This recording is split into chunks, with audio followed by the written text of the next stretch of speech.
Om Hari Om. Om Swameva Mata Cha Pita Swameva Swameva Bandhuscha Sakha Swameva Swameva Vidya Dravinam Swameva Swameva Sarvam Mama Deva Deva. Thou art our loving mother. Thou art our compassionate Father. Thou art our true friend and constant companion. Thou art our only wealth, and thou art our only wisdom. Thou art all in all. Om Shanti Shanti Shanti. Peace, peace, peace. We continue with the Sermon on the Mount. And when thou prayest, thou shalt not be as the hypocrites are. For they love to pray standing in the synagogues and in the corners of the streets, that they may be seen of men. Verily, I say unto you, they have their reward. But thou, when thou prayest, enter into thy closet, and when thou hast shut thy door, pray to thy Father which is in secret, and thy Father which seeth in secret shall reward thee openly. Now a contrast is brought here about the so-called prayer and true prayer. You find there are people who try to make a show of their religion. That is the so-called prayer. And why do they make a show of their religion? They think that way they can get recognition, fame, wealth, followers, and so on and so forth. In other words, their objective is not God. Their objective is something different. And you find them talking glibly about fellow men. They want followers, fellow men. They want to give their heart for their fellow men. There is a saying of Swami Vivekananda that every beggar wants to give $1 million. But first earn. What can you do for your fellow men unless you have got it? But these people would stand on the street, as it were, and make a show of their religion to help themselves. There's a saying of Sri Ramakrishna: beware of certain people and certain conditions. Beware of people who put holy leaves on their ear and put marks on their forehead to show that they are great spiritual people. Beware of such. Then also, beware of such people who are secretive. Beware of people who talk too much. And also beware of the water of a pond covered with scum. They are harmful. Now, what is the objective of prayer? To find God. And God cannot be demonstrated outside. Here, Christ teaches to pray in secret. Shut your door. Go into the closet. Because it is something between you and your God. Sri Ramakrishna used to say, meditate in the woods or in the corner of your room and in your own mind and in your own consciousness. It is a heart-to-heart talk with God. Now then, what is the reward of such? Christ says that he will be, I shall reward him openly. What is the reward of praying to God? God vision. That is the objective of life, as I have explained to you many times. That how there is no fulfillment until we have reached our union with God. That is the purpose and object of life and living. Otherwise, there is no meaning to this life. You know, I just heard a very interesting comment or remark, or rather, a psychiatrist asked about 300 people the question, do you find any reason for your life and living?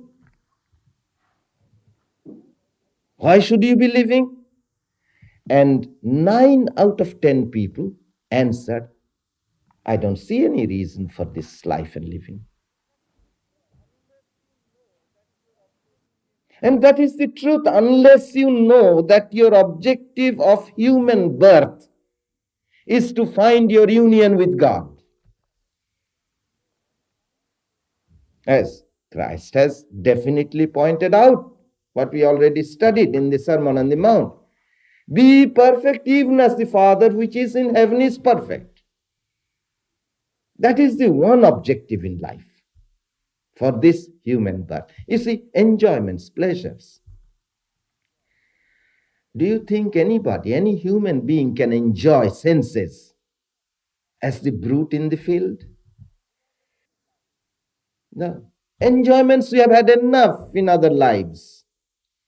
There is just one purpose, and that is to find bliss in God. And so what is the gain? What do you gain by prayer? God vision, union with God, bliss in God. Then again, the question may be asked, what do you gain by having God vision? Because, you see, we live in a very utilitarian age.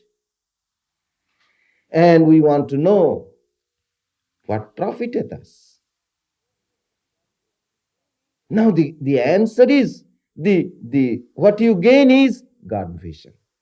The effect of God vision is God vision. There's nothing higher than that. As you find one teaching in the Gita, that when the country is flooded, you do not sink a well to satisfy your thirst. There is fulfillment everywhere. So there is nothing more to gain. But of course, a tree is known by its fruits. Now, what are the fruits of God vision? Of course, you hear about the divine qualities such as compassion, sympathy, feeling of unity. Now, all these come to you naturally.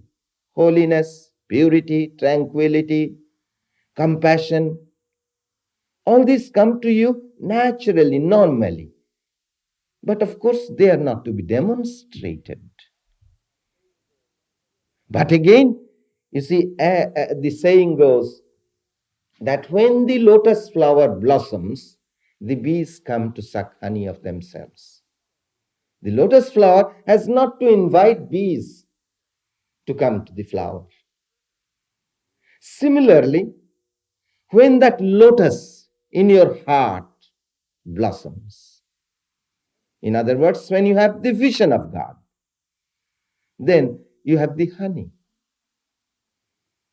And bees come without your advertising about it. Bees are those who are really spiritual aspirants.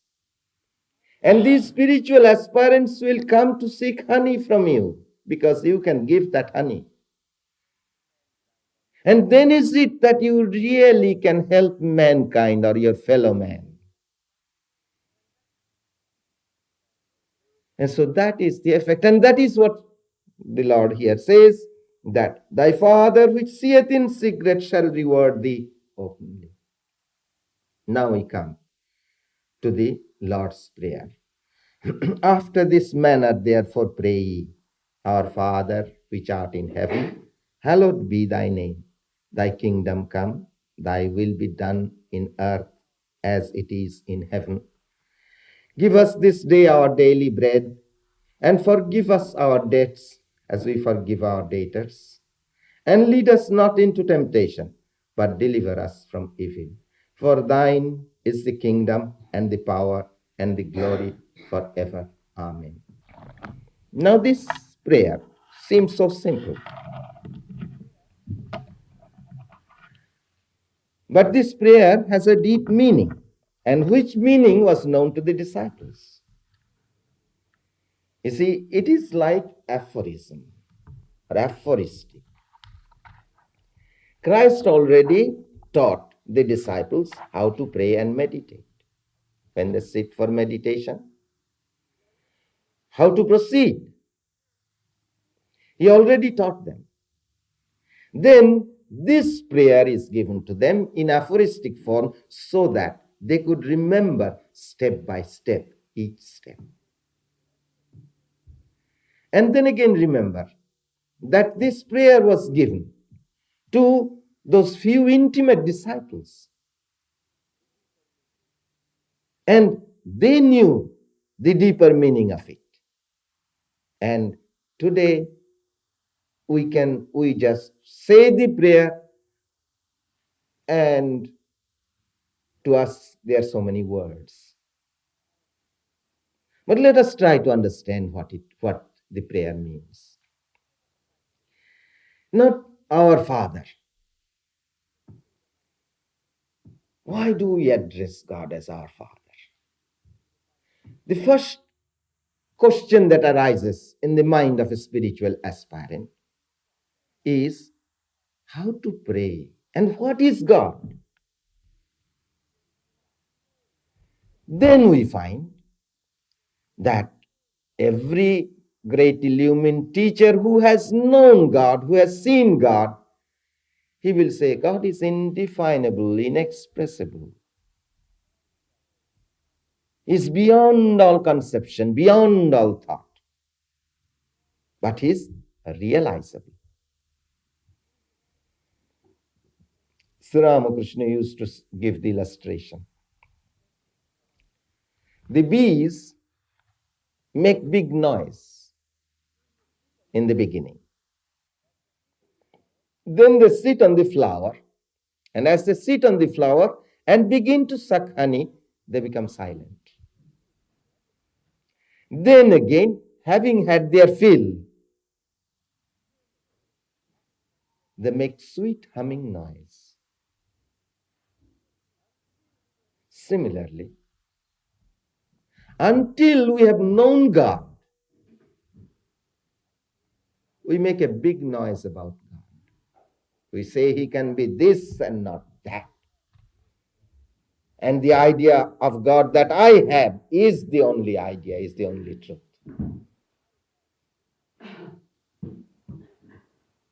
There is this story in the Upanishads. The father sent the son to study God, about God. After 12 years, the son comes back. The father asks him, what is God? Tell me. And he gave a wonderful lecture on God, quoting scriptures one after another. Then the father said, go back, my son, you have not yet learned what is to be learned. So he studied for another 12 years, then he came back. And this time the father asked him, tell me what you have learned about God. But the boy remained silent. Then the father said, why, my child, your face shines like a noir of Brahman. You have known him. His name is silence. There is another saying that it is just like a dumb person trying to express how he feels the taste of a a delicacy. But then again, as I said, the bee getting drunk, intoxicated, makes a sweet humming noise.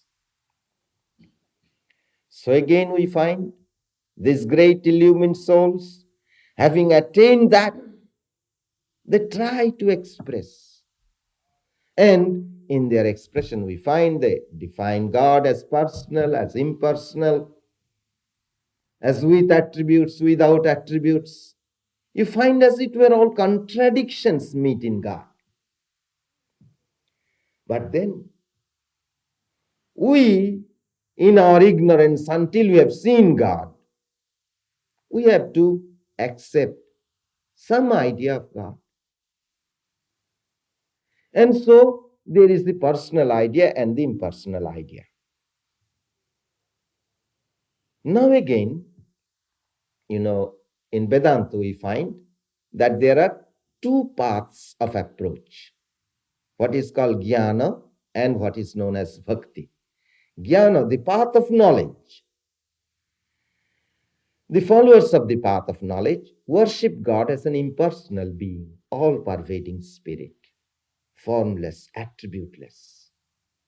And they try to realize their oneness with God. I and my Father are one. That is their method of approach.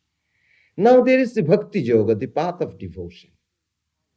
And this path of devotion, those who follow the path of devotion, they accept God in his personal aspect.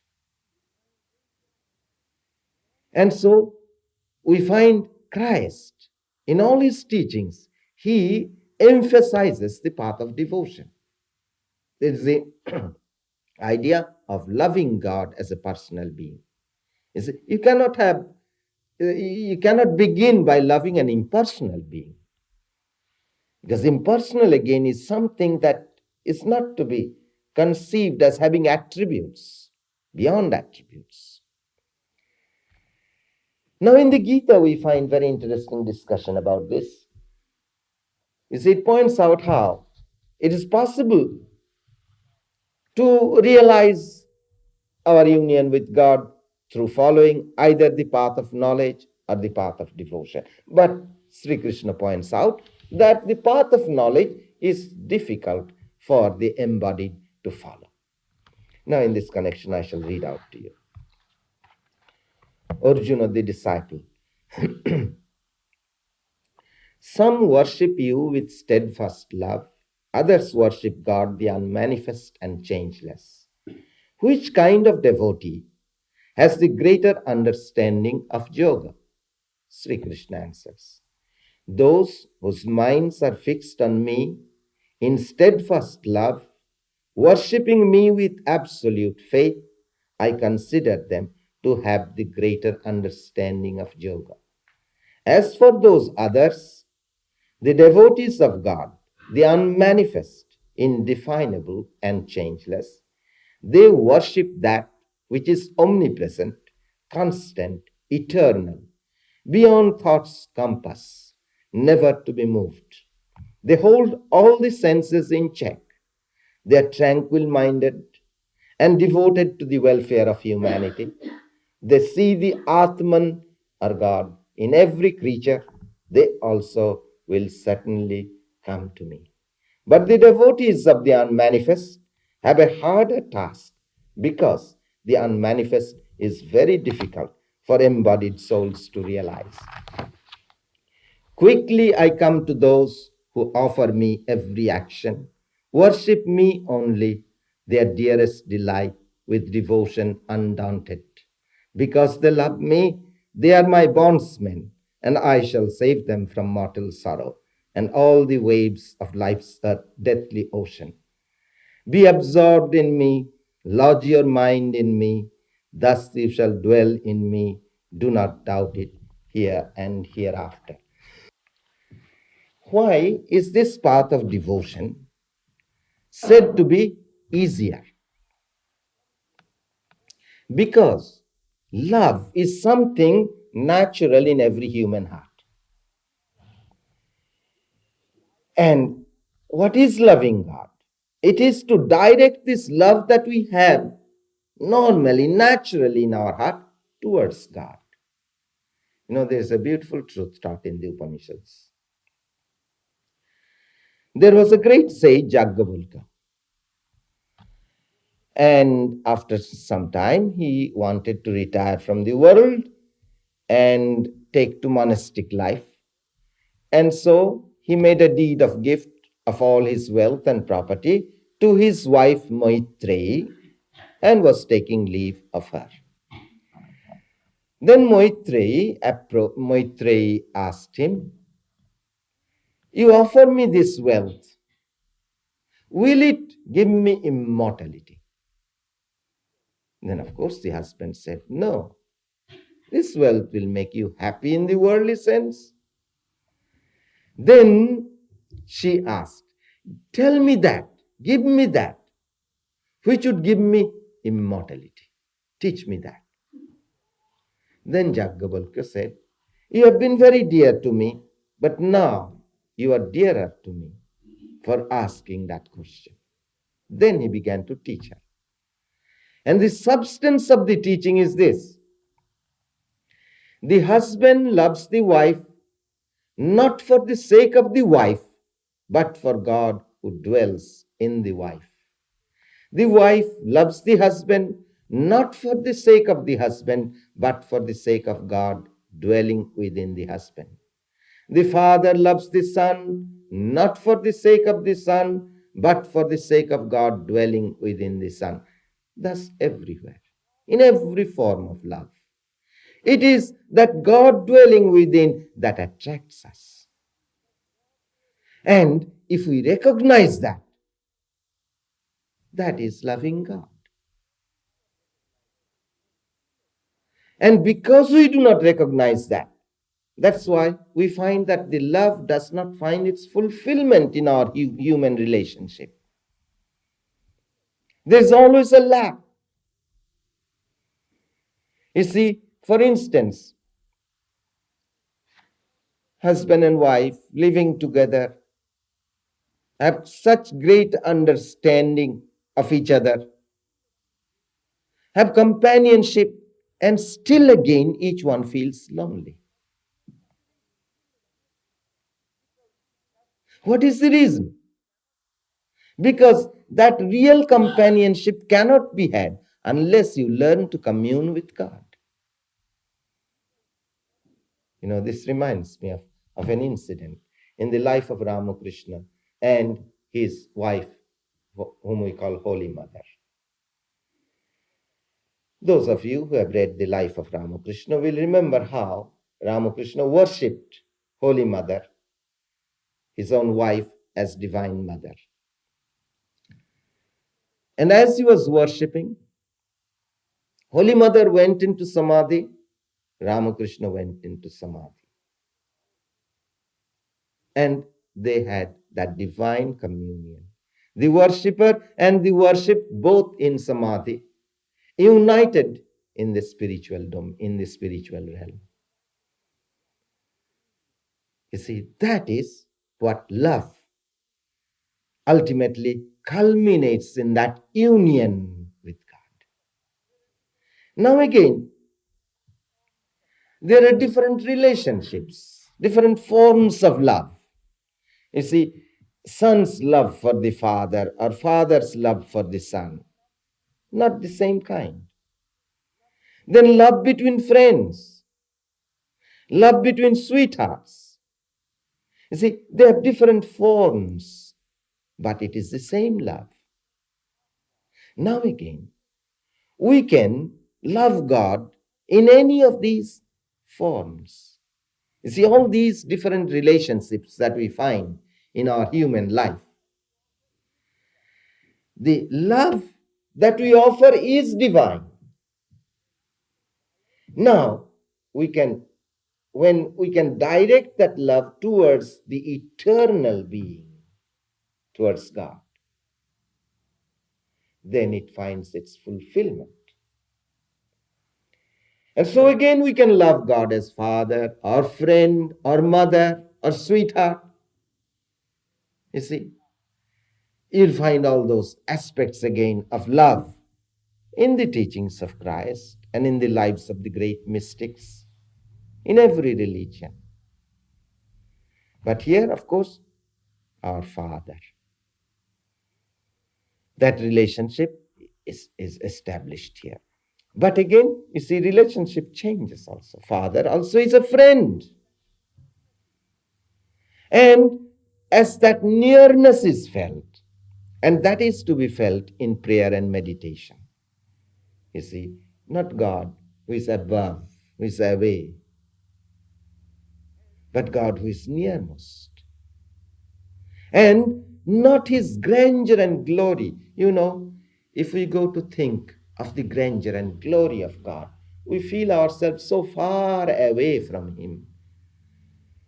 Think of this universe, millions of universes coming out of his outgoing breath. You see, as he breathes out, millions of worlds are created.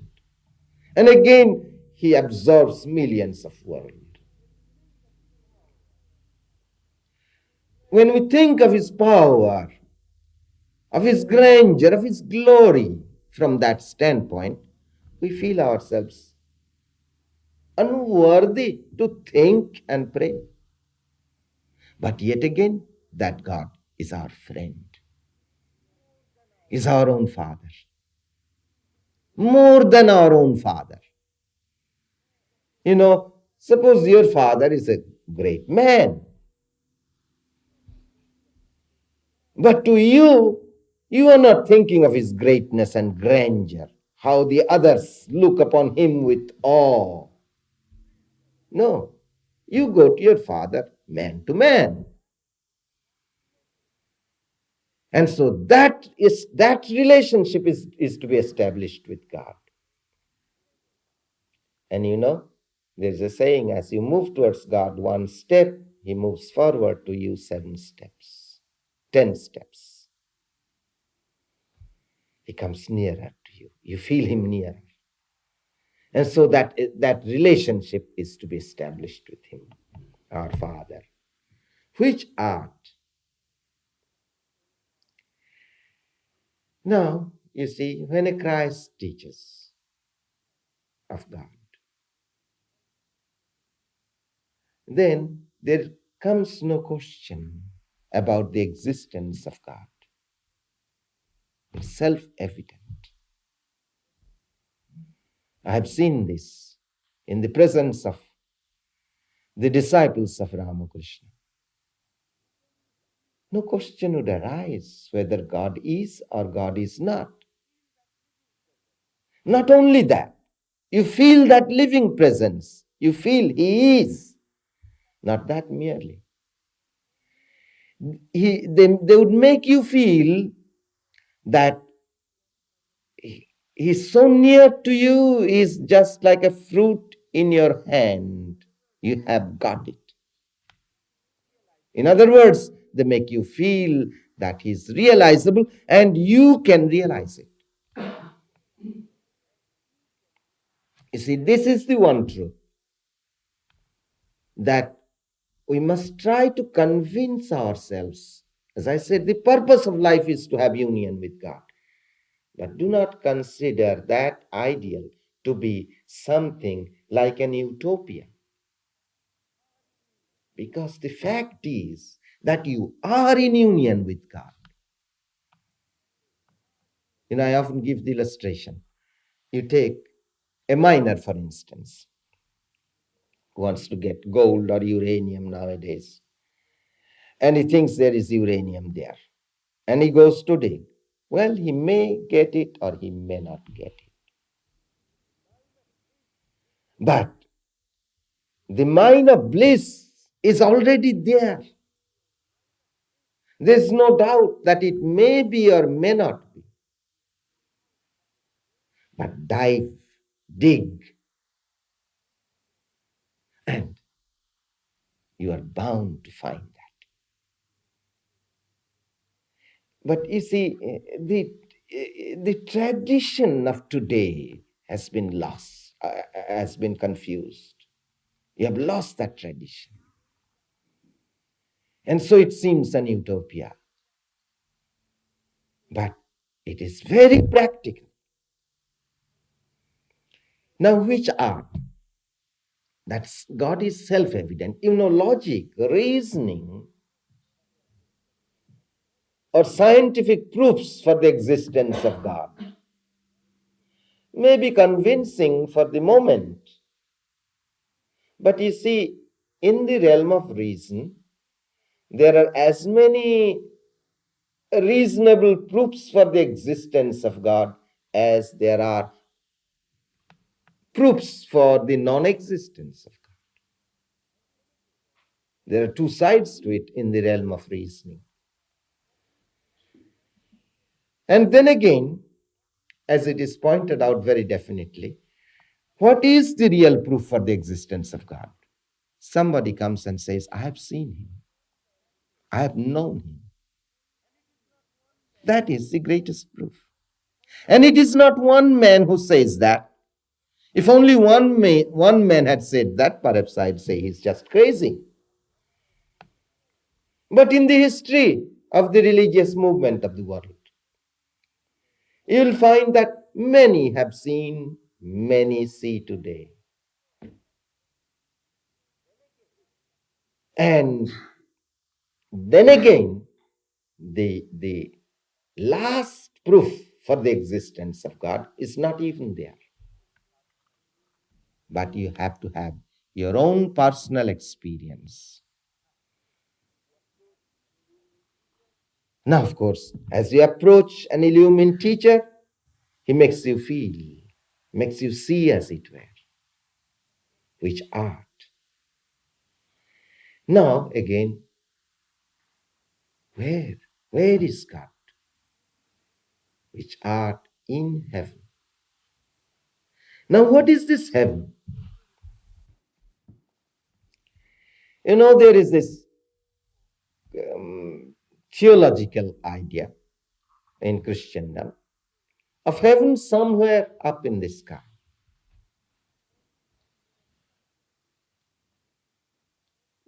There is an incident that Sir John Woodruff, he points out. He went to visit, he was Chief Justice in India, an Englishman. And of course, he was very much interested in Hindu philosophy and religion. And he studied Sanskrit and he translated many Sanskrit scriptures, especially the Tantras. One time he went to visit a school, some young boys' school. And most of the boys were Hindus and there were two Christian boys. And this Woodruff asked, where is heaven? And the two Christian boys pointed their hands this way. And all the Hindu boys pointed there to their heart. Now, this is not that only Hindus say that and Christians point out to the heaven, but these Christians have misunderstood the teachings of Christ. What does Christ say? Neither shall they say, lo here, lo there, for behold, the kingdom of God is within you. But of course, again, you see these theologians, beware of them. They explain this within as amidst. Christ was amidst them, so he said Christ was there amidst them, and he was the heaven. But then after Christ is gone, where is he?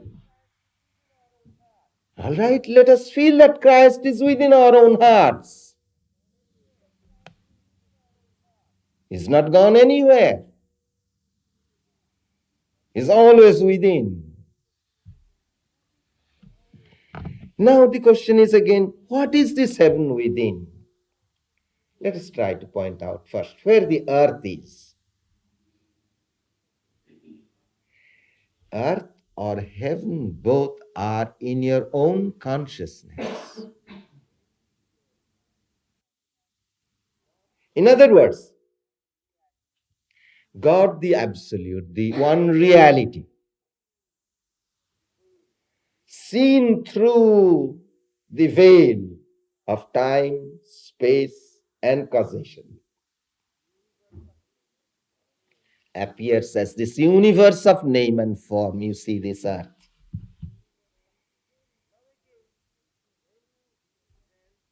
Now again, when you transcend time, space, and relativity, then you are in heaven. So earth and heaven really are in your consciousness. As long as our mind remains limited, limited means again impure, attached to the senses. So long the mind has this physical consciousness, this earth consciousness. But that same mind, when purified, is seeing heaven, living in heaven. Now, again, let me try to explain it from another psychological angle. You see, modern science also proves this time, space, and relativity, they have no reality.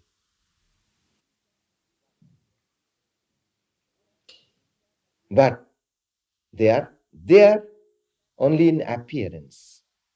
And through that appearance, we are seeing God and seeing this appearance of universe. Now again, whatever we see and experience in the universe is something that is always changing, ever in a flux. Anything that you know, sense, and perceive or experience is ever in a flux. And yet, through our ignorance, we are trying to hold that flux as something abiding and eternal. As Buddha said, it's like bidding the clouds to stay. Clouds are always moving. Same way with everything in the universe. But again, this experience of change is not possible unless there is something unchangeable within you. You see, your body, mind, senses, your ideas, thoughts, your experience, your knowledge, everything is changing. But you have the consciousness, I am I. I am that I. And you see, that is God, that is heaven. To reach that unchangeable reality, your true Atman, that is God, that is Brahman, and that is heaven. Now, in this connection again, I shall read out to you a beautiful passage from the Upanishads, where to find this heaven and how to meditate. Within the city of Brahman, you see, city of Brahman is this human body. Which is the body? There is the heart. And within the heart, there is a little house. This house has the shape of a lotus. And within it dwells that which is to be sought after, inquired about, and realized. What then is that which, dwelling within this little house, this lotus of the heart, is to be sought after, inquired about, and realized? As large as the universe outside, even so large is the universe within the lotus of the heart. Within it are heaven and earth, the sun, the moon, the lightning, and all the stars. What is in the macrocosm is in the microcosm. All things that exist, all beings and all desires are in the city of Brahman. What then becomes of them when old age approaches and the body dissolves in death, though old age comes to the body, the lotus of the heart does not grow old. At death of the body, it does not die. The lotus of the heart, where Brahman exists in all his glory, that and not the body is the true city of Brahman. Brahman, dwelling therein, is untouched by any deed, ageless, deathless, free from grief, free from hunger and from thirst. His desires are right desires, and his desires are fulfilled. Our Father, which art in heaven, hallowed be thy name. You know, in every religion and philosophy, there has been placed a great emphasis upon the word or the holy name. We read in the Gospel according to St. John, in the beginning was the Word was with God, and the Word was God. In the Vedas we read, Prajapatir Vai idam agre asit. In the beginning was the Lord of creatures. With him, second was the Word, and this Word is Brahman. You know, the Word, the name of God, that is the Word, and God are identical. You know, just as you say, you think of a person, John, you have to say the name. Immediately the name comes to you.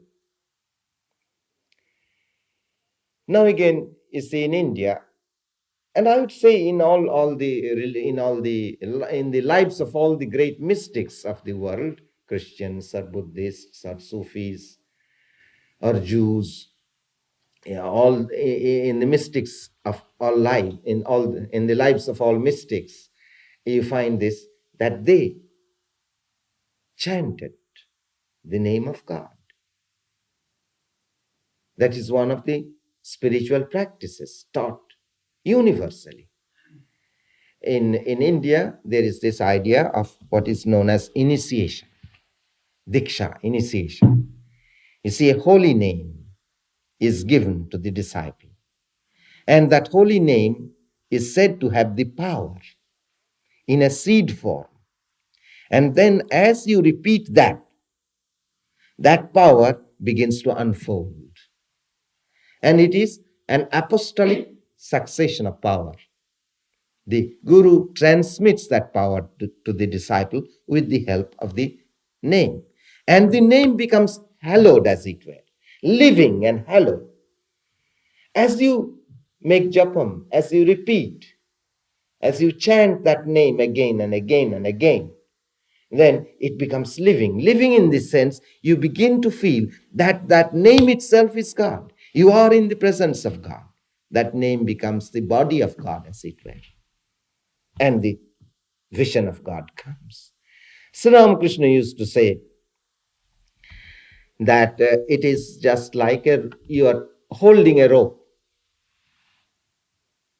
and the rope is being drawn nearer and nearer to the destination. You hold on fast to that rope. So as you hold on fast to the name of God,